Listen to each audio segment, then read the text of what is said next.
Good afternoon everyone. तो आज हम लोग रिवीजन करेंगे economy and it's central problems का। तो सबसे पहले हमें ये पता होना चाहिए कि who is the father of economics. So Adam Smith is the father of economics and उनके अकॉर्डिंग इकोनॉमी और उसके वेरियस कंपोनेंट्स को जानने के लिए पहली शर्त ये है कि हमें इकोनॉमिक साइंस की सफिशिएंट नॉलेज होनी चाहिए। इकोनॉमिक को साइंस इसलिए कहा गया है क्योंकि साइंस की तरह इकोनॉमी भी एक सिस्टमैटिक बॉडी ऑफ नॉलेज होती है और उसके अंदर भी कॉज एंड इफेक्ट रिलेशनशिप होती है। उसके बाद है कि इकोनॉमिक्स जो ये टर्म है ये आई कहाँ से है, तो ये ग्रीक वर्ड ओकोनोमिया से आई है, जिसमें ओको का मतलब हाउस होल्ड होता है यानी कि जिसके बारे में हम स्टडी कर रहे हैं, और नोमिया का मतलब मैनेजमेंट। तो economy management of house hold है लिमिटेड फंड्स के साथ हमारे। तो मतलब हम अपने रिसोर्सेज को यूज करके कुछ ही अपने वांट्स को सेटिस्फाई कर सकते हैं, बाकी सबको अनसेटिस्फाइड छोड़ के। तो जो हमने पूरा डिस्कशन किया इससे हमें कुछ फैक्ट्स पता चलते हैं, जैसे कि ह्यूमन वांट्स आर अनलिमिटेड, कि जो ह्यूमन वांट्स है वो अनलिमिटेड है। रिसोर्सेज आर लिमिटेड, जो रिसोर्सेज है वो लिमिटेड है। That is there is a scarcity of resources. हर एक रिसोर्स का अलग अलग यूजेज है और हर एक इंसान की अपनी अपनी नीड के हिसाब से अलग अलग प्रायोरिटी है। उसके बाद देखिए स्कैरसिटी होता क्या है। तो स्कैरसिटी एक ऐसी सिचुएशन है जिसमें किसी गुड्स की जो डिमांड होती है वो उसकी सप्लाई से ज़्यादा होती है, भले ही उसका प्राइस जीरो क्यों ना हो। फॉर एग्जांपल वाटर, ऑक्सीजन, कुछ भी कह सकते हो।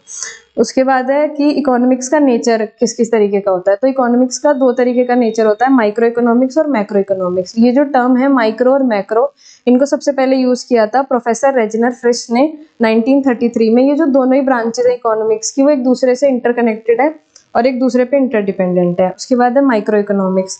जो माइक्रो इकोनॉमिक्स टर्म है ये ग्रीक वर्ड माइक्रोस से ली गई है, जिसका मतलब है स्मॉल। प्रोफेसर बाउल्डिंग के अकॉर्डिंग माइक्रो इकोनॉमिक्स स्टडी है particular firms, particular house hold, individual prices, wages, income, individual industries या किसी पर्टिकुलर कमोडिटी की। माइक्रो इकोनॉमिक्स को हम प्राइसिंग थ्योरी भी बोलते हैं। इसके अंदर हम स्टडी करते हैं product pricing, consumer behaviour, factor pricing, economic condition of a section of people, study of firms, ये सब। इंडस्ट्री क्या है? इंडस्ट्री एक ग्रुप ऑफ फर्म्स है जहाँ पे जो प्रोडक्ट्स है वो सेम या सिमिलर फीचर्स के होते हैं और जो इनके प्रोड्यूसर है वो आपस में कम्पीट कर रहे होते हैं सेम बायर के लिए। मैक्रो इकोनॉमिक्स, जो मैक्रो इकोनॉमिक्स जो टर्म है ये ग्रीक वर्ड मैक्रोस से ली गई है, जिसका मतलब है लार्ज। इसके अंदर हम ओवरऑल इकोनॉमिक फिनोमिना की स्टडी करते हैं, इकोनॉमी एज अ होल की, ना कि उसके इंडिविजुअल पार्ट्स की। उसके बाद मैककॉनल के अकॉर्डिंग मैक्रो इकोनॉमिक्स फॉरेस्ट का एग्जामिन करता है, ना कि ट्रीज को, और ये एनालाइज और डेवलप करता है लार्ज एग्रीगेट्स के बीच में रिलेशनशिप को। मैक्रो इकोनॉमिक्स के अंदर हम लार्ज एग्रीगेट्स का बिहेवियर पढ़ते हैं, ओवरऑल कंडीशन पढ़ते हैं इकोनॉमी की, जैसे कि टोटल प्रोडक्शन कितना हुआ, total consumption, total saving, total investment, ये सब। मैक्रो इकोनॉमिक्स को हम इनकम एंड एम्प्लॉयमेंट थ्योरी भी बोलते हैं और इसके अंदर आता है national income and output, general price level, balance of trade and payment, external value of money, saving and investment, employment and economic growth. अब बात करते हैं कि दोनों में डिफरेंस क्या है, माइक्रो इकोनॉमिक्स में और मैक्रो इकोनॉमिक्स में। माइक्रो इकोनॉमिक्स में हम इंडिविजुअल इकोनॉमिक यूनिट्स की स्टडी करते हैं और मैक्रो इकोनॉमिक्स के अंदर हम एग्रीगेट इकोनॉमिक यूनिट्स की स्टडी करते हैं। माइक्रो इकोनॉमिक्स इस चीज से कंसर्न होती है कि जो हमारे पास रिसोर्सेज है उनका हमें डिस्ट्रीब्यूशन किस तरीके से करना है, जबकि जो मैक्रो इकोनॉमिक्स है वो जनरल इक्विलिब्रियम एनालिसिस बताती है। माइक्रो इकोनॉमिक्स की जब हम स्टडी करते हैं तो हम मैक्रो वेरिएबल्स को कांस्टेंट मान के चलते हैं, और जब हम मैक्रो इकोनॉमिक्स की स्टडी करते हैं तो हम माइक्रो वेरिएबल्स को कांस्टेंट मान के चलते हैं। माइक्रो इकोनॉमिक्स को हम प्राइसिंग थ्योरी भी बोलते हैं और मैक्रो इकोनॉमिक्स को हम इनकम एंड एम्प्लॉयमेंट थ्योरी भी बोलते हैं। माइक्रो इकोनॉमिक्स एनालिसिस करती है इंडिविजुअल फर्म्स के बिहेवियर को और उन बिहेवियर को एक्सप्लेन करती है इकोनॉमिक थ्योरीज और प्रिंसिपल्स के थ्रू, जबकि जो मैक्रो इकोनॉमिक्स है वो पूरे इकोनॉमिक सिस्टम का एक बर्ड आई व्यू देती है, जो कि हमें इकोनॉमिक पॉलिसीज बनाने में मदद करता है नेशन को। माइक्रो इकोनॉमिक्स का एग्जांपल है प्राइस फिक्सेशन बाय प्रोड्यूसर, की किसी प्रोड्यूसर ने अपने प्रोडक्ट के प्राइस फिक्स कर दिए। मैक्रो इकोनॉमिक्स का एग्जांपल है value of rupees in terms of dollar, की डॉलर की टर्म्स में रुपीज की क्या वैल्यू है, तो वो पूरी इकोनॉमी के लिए है। उसके बाद है economy and it's central problem. Economy क्या होती है? तो इकोनॉमी एक ऐसा सिस्टम है जो कि एक पर्टिकुलर एरिया तक स्प्रेड हुआ है, जो कि ये बताता है कि उस एरिया में किस नेचर की और किस लेवल की इकोनॉमिक एक्टिविटीज की जा रही हैं। वो हमें ये भी बताता है कि उस कंसर्न्ड एरिया के लोग अपनी लिविंग को कैसे अर्न कर रहे हैं। जो बेसिक इकोनॉमिक एक्टिविटीज है वो है प्रोडक्शन, कंजप्शन, इन्वेस्टमेंट और एक्सचेंज। सेंट्रल प्रॉब्लम को हम प्रॉब्लम ऑफ चॉइस या फिर प्रॉब्लम ऑफ इकोनॉमाइजिंग भी बोलते हैं, क्योंकि हर एक इकोनॉमी के पास जो रिसोर्स है वो स्केयर है, तो हर एक इकोनॉमी को ये प्रॉब्लम फेस करनी पड़ती है, क्योंकि ये प्रॉब्लम रिसोर्स एलोकेशन से रिलेटेड है, इसलिए हम इसको प्रॉब्लम ऑफ रिसोर्स एलोकेशन भी बोलते हैं। इसके कोज क्या है सेंट्रल प्रॉब्लम्स के, तो human wants are unlimited, resources are limited, every resource has multiple uses and different priorities. तो ये तो इसके कोज हैं। अब सेंट्रल प्रॉब्लम होती क्या है, तो what to produce, how to produce, for whom to produce and what provisions are to be made for future economic growth. सबसे पहले है व्हाट टू प्रोड्यूस। इस प्रॉब्लम के भी दो डायमेंशन है कि हमें किस तरीके के गुड्स बनाने हैं, whether to produce consumer goods या कैपिटल गुड्स, और हमें कितनी क्वांटिटी में गुड्स को प्रोड्यूस करना है, क्योंकि अगर हम एक गुड को ज्यादा प्रोड्यूस करेंगे तो सोसाइटी को बाकी गुड्स का सेक्रीफाइस करना पड़ेगा। उसके बाद है हाउ टू प्रोड्यूस, कि हमें किस टेक्निक को सिलेक्ट करना है, whether to use labour intensive technique या फिर कैपिटल इंटेंसिव टेक्निक। ये जो चॉइस है ये भी डिपेंड करेगी कि जिस एरिया में हम प्रोडक्शन कर रहे हैं वहाँ पे अवेलेबिलिटी कैसी है फैक्टर्स की, कि वहाँ पे लेबर ज़्यादा सस्ती है तो हम लेबर इंटेंसिव टेक्निक को यूज़ करेंगे, और अगर वहाँ पे मशीनरी वगैरह सस्ती है तो हम कैपिटल इंटेंसिव टेक्निक को यूज़ करेंगे। उसके बाद है फॉर होम टू प्रोड्यूस, क्योंकि जो सोसाइटी है हम उसमें सारे लोगों की तो वांट्स पूरी नहीं कर सकते, तो हमें डिसाइड करना पड़ेगा कि हमें प्राइस सेंसिटिव कस्टमर्स के लिए बनाना है या फिर क्वालिटी सेंसिटिव कस्टमर्स के लिए। उसके बाद है what provisions are to be made for future economic growth, कि हमें आज क्या प्रोविजन लेके चल रहे हैं आने वाली इकोनॉमी को, कि आने वाली इकोनॉमी भी ग्रोथ होती रहे। A society should not spend all its scarce resources for current consumption only। एक सोसाइटी को आज ही सारे रिसोर्स यूज नहीं करने चाहिए, क्योंकि अगर वो आज ही सारे रिसोर्स यूज कर लेगी बिना कोई प्रोविजन बनाए आने वाली इकोनॉमी के लिए, तो जो हमारी इकोनॉमी है वो स्टैटिक हो जाएगी और हमारे स्टैंडर्ड्स ऑफ लिविंग में एक डिक्लाइन देखने के लिए मिलेगा। तो सोसाइटी को कि किस तरीके से हमें यूज करने हैं, इसके साथ साथ ये भी देखना चाहिए कि आने वाली जनरेशन के लिए कितना सेव और इन्वेस्ट करके भी चलना है। उसके बाद है प्रोडक्शन पॉसिबिलिटी कर्व।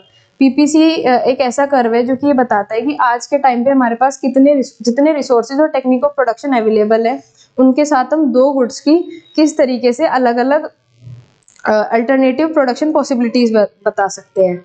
एक प्रोडक्शन पॉसिबिलिटी कर्व ये बताने में मदद करता है कि हम डिफरेंट रेट ऑफ प्रोडक्शन किस तरीके से प्रोड्यूस कर सकते हैं दो गुड्स के साथ एफिशिएंटली और उनको पूरा यूज करके।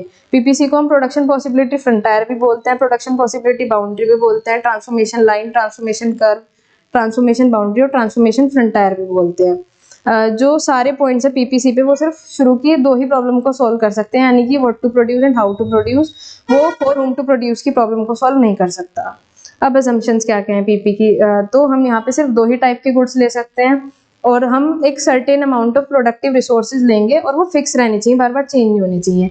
रिसोर्सेज ना ही तो अनएम्प्लॉयड होने चाहिए और ना ही अंडर एम्प्लॉयड होने चाहिए, यानी उनका फुली और एफिशिएंटली यूटिलाइज होना चाहिए। टेक्नोलॉजी भी हमारी कांस्टेंट रहनी चाहिए, चेंज नहीं होनी चाहिए, और जो रिसोर्सेज है वो हर एक प्रोडक्ट के प्रोडक्शन के लिए इक्वली एफिशिएंट नहीं होते। जैसे कि जो लैंड है वो वीट के लिए तो ज़्यादा प्रोडक्टिव है लेकिन स्मार्टफोन के लिए इतना प्रोडक्टिव नहीं है। वो हम इस टेबल और डायग्राम से देख सकते हैं। यहाँ पे हमने स्मार्टफोन और वीट लिया है और ये पीपीसी कर्व है। उसके बाद नोट, अगर हम एक्सट्रीम लेवल ए और एफ पे देखें तो जब हमने ए पे सारे रिसोर्स यूज कर दिए तो हमें 15 यूनिट्स ऑफ वीट मिली और स्मार्टफोन की एक भी यूनिट नहीं मिली। और अगर हम एफ पे देखें तो हमें स्मार्टफोन की 5 यूनिट मिली और वीट की एक भी यूनिट नहीं मिली। जैसे जैसे एक इकोनॉमी एक पॉइंट से दूसरे पॉइंट पे मूव करती है, जैसे कि ए से बी पे या बी से सी पे, तो उसको वीट से कुछ रिसोर्सेज निकाल के स्मार्टफोन में लगाने पड़ते हैं, क्योंकि जो हम ऐसा एज्यूम करके चल रहे हैं कि जो हमने रिसोर्स यूज किए हैं वो फुली एम्प्लॉयड और यूटिलाइज्ड है, तो जो सारे कॉम्बिनेशन है वो पीपीसी पे ही लाई करेंगे, ना कि उसके अंदर या बाहर। जो पॉइंट यू है कर्व के अंदर वो ये दिखा रहा है कि यहाँ पे अंडर यूटिलाइजेशन हो रहा है रिसोर्सेज का, और जो पॉइंट आई है कर्व के बाहर वो ये दिखा रहा है कि हमारे पास इतने रिसोर्सेज ही नहीं है कि हम उस पॉइंट को अचीव कर सकें। उसके बाद जैसे जैसे एक इकोनॉमी एक पॉइंट से दूसरे पॉइंट पे मूव करती है तो हम उस जो प्रोसेस है उसको ट्रेड ऑफ बोलते हैं। उसके बाद है अपॉर्चुनिटी कॉस्ट। आज जो हम अपॉर्चुनिटी अवेल कर रहे हैं उसके बाद जो हमारी नेक्स्ट बेस्ट अपॉर्चुनिटी है जिसको हम छोड़ के आए हैं उसी को हम अपॉर्चुनिटी कॉस्ट बोलते हैं।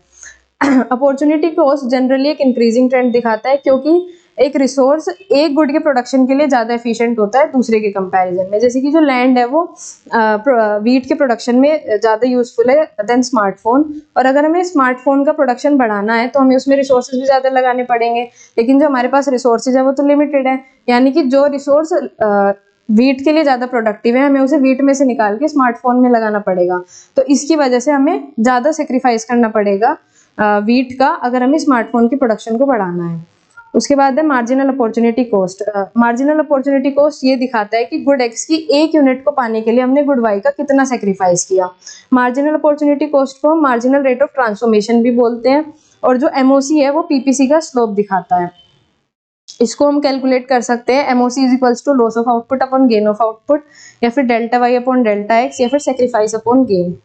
अब नेचर कैसा होता है पीपीसी का? जो पीपीसी का नेचर होता है वो कॉनकेव होता है, और ये होता है इंक्रीजिंग एमओसी की वजह से।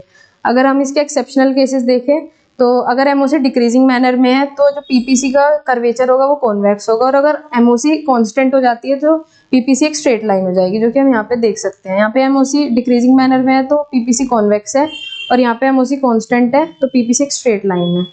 उसके बाद है पीपीसी जो है वो नेगेटिवली स्लोप्ड होता है, इनकी डाउनवर्ड स्लोप्ड। ऐसा इसलिए क्योंकि अगर हम वीट का प्रोडक्शन ज्यादा करेंगे तो स्मार्टफोन का कम हो जाएगा, और अगर स्मार्टफोन का करेंगे तो वीट का कम हो जाएगा। तो यहाँ पे एक इनवर्स रिलेशन है जिसकी वजह से ये डाउनवर्ड स्लोप्ड है। उसके बाद है इकोनॉमिक ग्रोथ एंड पीपीसी। अगर किसी इकोनॉमी में ग्रोथ होती है तो हम ये पीपीसी में देख सकते हैं, उसमें एक आउटवर्ड शिफ्ट आ जाएगा, और ये ग्रोथ होगी या तो टेक्नोलॉजी में इंप्रूवमेंट आ जाएगा, या फिर हम चीज़ों को करने के बेहतर तरीके ढूंढ लेंगे, या फिर हमारी पॉपुलेशन में इंक्रीज या ह्यूमन रिसोर्सेज में इंक्रीज हो जाएगा। पीपीसी में एक लेफ्टवर्ड शिफ्ट भी आ सकता है अगर हमारे रिसोर्सेज जो है वो डिस्ट्रक्ट हो जाएं अर्थक्वेक, फ्लड वगैरह की वजह से। अब देखते हैं रोटेशन ऑफ पीपीसी। रोटेशन तब होता है जब किसी एक गुड के रिसोर्सेज में चेंज आता है, या तो गुड एक्स की या गुड वाई की। अगर गुड एक्स के रिसोर्सेज में चेंज आएगा तो या तो जो रिसोर्स है गुड एक्स के लिए वो बढ़ेंगे, तो यानी कि हम गुड एक्स की ज्यादा अमाउंट को प्रोड्यूस कर पाएंगे, और वाई की उतनी अमाउंट प्रोड्यूस करेंगे। तो इस केस में जो पीपीसी है वो पीपी से रोटेट होकर पीपी1 पे आ जाएगा, और इसको हम राइटवर्ड रोटेशन बोलते हैं। अगर गुड एक्स के लिए जो रिसोर्स है वो कम हो जाते हैं तो हम गुड एक्स की कम अमाउंट प्रोड्यूस कर पाएंगे और वाई की उतनी करेंगे। तो इस केस में जो पीपीसी है वो पीपी से पीपी0 पे आ जाएगा, और इसको हम बैकवर्ड रोटेशन बोलते हैं। अगर गुड वाई के रिसोर्सेज में चेंज होता है, अगर वाई के जो रिसोर्सेज है वो बढ़ते हैं तो हम वाई की ज़्यादा प्रोड्यूस कर पाएंगे यूनिट्स, और एक्स की उतनी कर पाएंगे। तो जो पीपी है वो पीपी1 पे रोटेट हो जाएगा, और इसको हम अपवर्ड रोटेशन बोलते हैं। अगर जो गुड वाई के लिए जो रिसोर्सेज है वो कम हो जाते हैं तो हम गुड वाई की कम यूनिट प्रोड्यूस कर पाएंगे और गुड एक्स की उतनी करेंगे। तो जो इस केस में जो पीपीसी है वो पीपी से पीपी0 पे रोटेट हो जाएगा, और इसको हम डाउनवर्ड रोटेशन बोलते हैं। एक्स्ट्रा टॉपिक्स, इकोनॉमिक्स को हम पॉजिटिव साइंस की तरह भी देख सकते हैं और नॉर्मेटिव साइंस की तरह भी। एक इकोनॉमी में इकोनॉमिस्ट का रोल सिर्फ यही नहीं होता कि वो इकोनॉमिक थ्योरीज को एक्सप्लेन वगैरह करे, उसका रोल ये भी होता है कि वो ये बताए कि इकोनॉमी के लिए क्या सही है और क्या गलत है। तो जो पॉजिटिव इकोनॉमी है वो तो डील करती है कि क्या है, मतलब कि क्या होना चाहिए, क्या है, क्या होगा और क्या था। तो ये फैक्ट्स के बेसिस पे डील करती है, और जो नॉर्मेटिव इकोनॉमिक्स है वो बताती है कि क्या होना चाहिए, ये ओपिनियंस के बेस पे डील करती है। अब इनमें डिफरेंस क्या क्या है? Economics as a positive science और economics as a normative science. Positive economics refers to the actual circumstances of the economy. जो पॉजिटिव इकोनॉमिक्स है वो रेफर करती है कि जो एक्चुअल सर्कमस्टेंसेस है इकोनॉमी में, वो बताती है कि क्या था, क्या है और क्या होगा। जबकि जो नॉर्मेटिव इकोनॉमी है वो एक आइडियल कंडीशन बताती है कि क्या होना चाहिए, कि क्या गलत और क्या सही है। इकोनॉमी अगर हम पॉजिटिव साइंस की तरह देखें तो वो सिर्फ फैक्ट्स के बेसिस पे स्टडी करती है और उन्हीं से जनरलाइजेशन बनाती है। लेकिन नॉर्मेटिव इकोनॉमिक्स में इस तरीके के इशू उठाए जाते हैं कि नेशनल इनकम का लेवल क्या होना चाहिए, वेज रेट क्या होना चाहिए, जो हमारे नेशनल प्रोडक्ट का जो आउटकम है उसका डिस्ट्रीब्यूशन किस तरीके से हुआ। ये रॉबिन्स के हिसाब से इकोनॉमिक्स में सिर्फ पॉजिटिव व्यू देखा जाना चाहिए, जबकि मार्शल और पिगू के हिसाब से इकोनॉमिक्स में नॉर्मेटिव एस्पेक्ट को भी कंसिडर किया जाना चाहिए। पॉजिटिव का एग्जांपल है prices in the Indian economy are constantly rising, कि जो प्राइसेस है इंडियन इकोनॉमी में वो बढ़ते जा रहे हैं, तो ये एक फैक्ट है। और नॉर्मेटिव का एग्जांपल है India should take steps to control rising prices, कि इंडिया को कुछ स्टेप्स लेने चाहिए, तो ये एक ओपिनियन है। इससे कंक्लूजन ये आता है कि economics has positive and normative aspect. Economy के दोनों ही एस्पेक्ट होते हैं, पॉजिटिव भी और नॉर्मेटिव भी। अब है टाइप्स ऑफ इकोनॉमिक सिस्टम। तो 3 तरीके के इकोनॉमिक सिस्टम होते हैं, capitalist economy, socialist economy and mixed economy. Capitalist economy ये एक ऐसी इकोनॉमी होती है जहाँ पे जो जितने भी रिसोर्स होते हैं वो सब प्राइवेट सेक्टर के पास होते हैं। इसको हम मार्केट इकोनॉमी या फ्री इकोनॉमी भी बोलते हैं। और यहाँ पे जो सारे इकोनॉमिक डिसीजन है वो एक प्राइवेट सेक्टर लेता है बिना किसी गवर्नमेंट के इंटरवेंशन के। इस तरीके की इकोनॉमी इस तरह की इकोनॉमी में जो सारे डिसीजन लिए जाते हैं वो प्रॉफिट अर्निंग को मैक्सिमाइज करने के लिए लिए जाते हैं, और यहाँ पे गवर्नमेंट कोई भी रोल प्ले नहीं करती है। यहाँ पे अलग अलग प्राइवेट फर्म्स के बीच में कट थ्रोट कॉम्पिटिशन होता है, और जो सेंट्रल प्रॉब्लम्स है वो सोल्व की जाती है प्राइस मैकेनिज्म के थ्रू। यानी कि जो प्राइस जो डिटरमाइन होते हैं वो मार्केट सप्लाई और मार्केट डिमांड से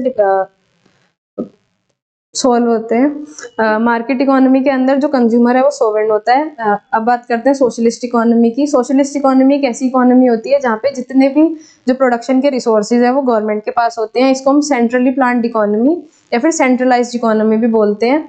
ये एक ऐसी इकोनॉमी होती है जहाँ पे सारे डिसीजन जो है वो गवर्नमेंट लेगी और यहाँ पे सोशल वेलफेयर को मैक्सिमाइज करने के लिए डिसीजन लिए जाते हैं। गवर्नमेंट ही सारा रोल प्ले करती है, कोई कंपटीशन नहीं होता यहाँ पे। और यहाँ पे जो सेंट्रल प्रॉब्लम्स है वो centrally planned economy, central planning authority के थ्रू सॉल्व किए जाते हैं। यहाँ पे कंज्यूमर सॉवरेनिटी नहीं होती है। मिक्स्ड इकोनॉमी एक ऐसी इकोनॉमी होती है जहाँ पे कुछ रिसोर्सेज तो प्राइवेट सेक्टर के पास होते हैं और कुछ रिसोर्सेज गवर्नमेंट के पास। कुछ डिसीजंस गवर्नमेंट लेती है और कुछ प्राइवेट सेक्टर। यहाँ पे जो प्राइसेस है वो मार्केट सप्लाई और मार्केट डिमांड से निकलते हैं, लेकिन गवर्नमेंट का इंटरवेंशन रहता है। कंज्यूमर सोवरेन होता है, लेकिन रिसोर्सेज उन चीज़ों के लिए यूज़ नहीं किए जाते जो सोसाइटी के लिए हार्म है। जो इंडिया है उसके पास एक मिक्स्ड इकोनॉमिक सिस्टम है, क्योंकि इंडिया के अंदर कुछ राइट तो प्राइवेट सेक्टर के पास है और रेलवे जो है वो गवर्नमेंट की मोनोपोली है। Thank you.